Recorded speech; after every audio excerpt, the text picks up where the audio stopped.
G'day, it's Jamie, and welcome to Tantanoola Tigers. Today, I'm reading a few newspaper articles on the Tantanoola Tiger again. This is part 2, so we'll get into it. This first newspaper article was published in the Millicent Times on Saturday, the 10th of July, 1897, titled The Tiger Once Again. The Tantanoola Tiger, after a long vacation, has returned to business, this time in the neighbourhood of Port Macdonald. Mr. Robert Carrison of the locality last week reported the presence of a large, strange animal which had been prowling and roaring in the vicinity of Port Macdonald in a very determined fashion. The beast was seen by Mrs. Walter Carrison and, according to specifications, was as large as a Newfoundland dog, was striped and had a tail like a cat. Later news was to the effect that the tiger had been roaming the neighbourhood of Tantanoola on the lookout for old friends, but as most of the tiger enthusiasts of the district have left, his reception will not be very warm. And on this subject, the tiger, it is curious that the faculty of sighting of these queer phenomena appears to run in families. One of the strongest former supporters of the Tantanoola animal was a trooper who saw the bunyip at Robe years ago, while among later tiger seers is a family which had possession of a full-flavoured ghost at Port Macdonald about 17 years back. The end.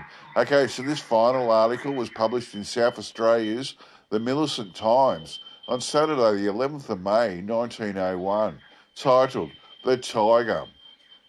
The Tantanoola tiger, like the mythical bunyip, is adverse to passing out of existence or imagination, says the South East Star of May 7th.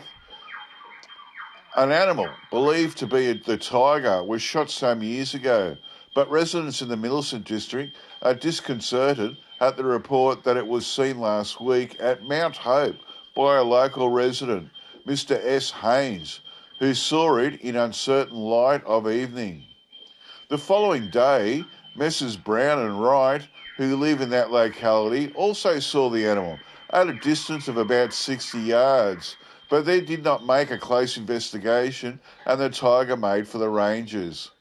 Later, an armed party made a search and traced footprints to the mouth of the cave, near the entrance of which was found the carcass of a sheep.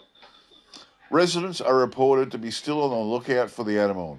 There has been some talk of a party to capture this tiger and present him to the Duke of York with the condition that the Duke should visit Millicent.